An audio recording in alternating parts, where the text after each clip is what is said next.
Man quotidien d'aujourd'hui, lundi 30 octobre 2023. Thème: profiter de la parole. Profiter de la parole. Texte: 2 Timothée chapitre 3. 2 Timothée chapitre 3. Lisons à partir du verset 14 à 17. 2 Timothée chapitre 3. Lisons à partir du verset 14 à 17. Verset 14. Toi, demeure dans les choses que tu as apprises et reconnues certaines, sachant de lui que tu les as apprises.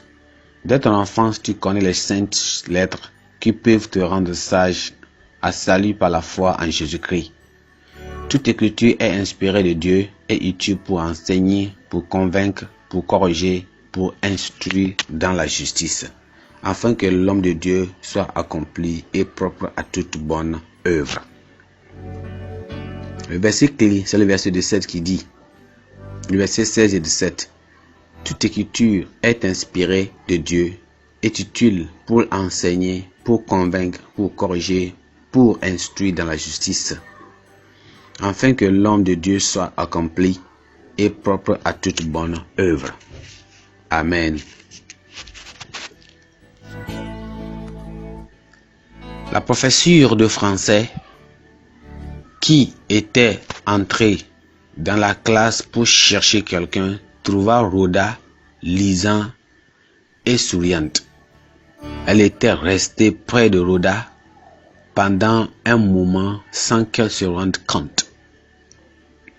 « Que lis-tu » demandait-elle enfin.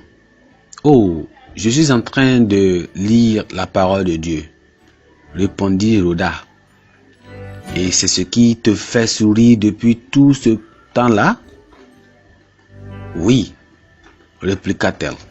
« Il y a tellement de chaleur et de lumière dans la parole de Dieu. » La professeure partit quelque peu déçue. Elle avait pensé que la jeune fille lisait une lettre d'amour.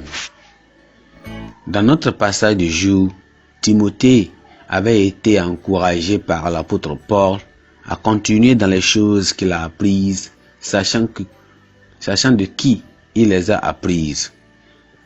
C'était parce que Timothée, depuis l'enfance, avait appris des écritures qui sont capables de rendre sage un homme et de lui donner le salut en Christ.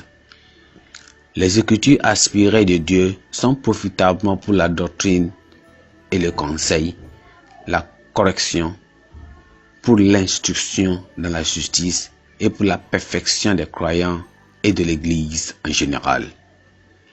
La parole de Dieu est très importante parce que sans elle, l'homme ne connaîtrait ni Dieu ni sa parole.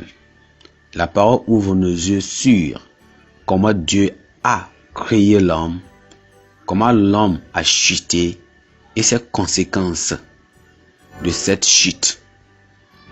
Elle nous donne également une solution au problème du péché de l'homme, c'est-à-dire la repentance et la foi en Jésus-Christ. Pour finir, la parole sauve. La parole lave du péché. Elle préserve le croyant dans la justice et le guérit. La parole est esprit et vie. Elle est plus tranchante que toute épée à double tranchant et peut discerner les intentions du cœur. Elle est comme un marteau qui brise la dureté du cœur et la réduit en pièces. C'est la révélation de Dieu pour l'homme. Lisons-la, étudions-la, méditons-la, confessons-la, pratiquons et prêchons-la. Que le Seigneur nous aide à le faire au nom de Jésus. Pensée du jour. L'écriture est un trésor de notre créature. L'écriture est un trésor de notre Créateur. l'écriture est un trésor de notre Créateur. La Bible en un nom. Proverbe chapitre 27 à 29. Proverbe chapitre 27 à 29.